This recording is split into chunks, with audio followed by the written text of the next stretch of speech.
Hello everyone, welcome back to another tutorial. In today's video, I'll show you how to create a professional presentation in Google Slides from start to finish. First, open Google Slides and create a new blank presentation. If the Templates panel is open on the right side, you can choose a professional template or simply continue with a blank presentation. Now click on Untitled Presentation at the top and enter a name for your presentation. Next, click to add title and type your presentation title. Then click to add subtitle and add a short subtitle if needed. If you want to change the slide design, click Theme at the top and select any theme you like.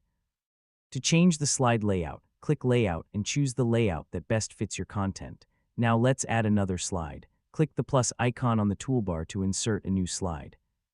You can repeat this whenever you need more slides. To make your presentation more attractive, click Insert, then choose Image to add pictures. You can also insert shapes, text boxes, charts, tables, or diagrams depending on your presentation. If you want to change the slide background, click Background, choose a color or image, and apply the changes. To keep everything organized, move and align your text and images neatly so every slide looks clean and professional.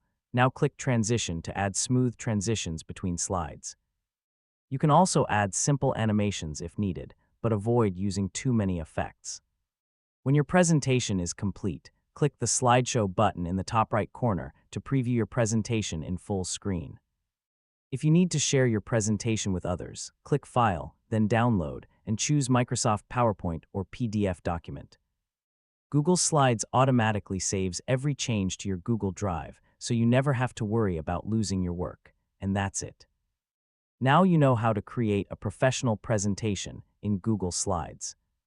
If you found this video helpful, please like this video, subscribe to the channel, and turn on the notification bell for more easy tutorials. Thanks for watching, and I'll see you in the next video.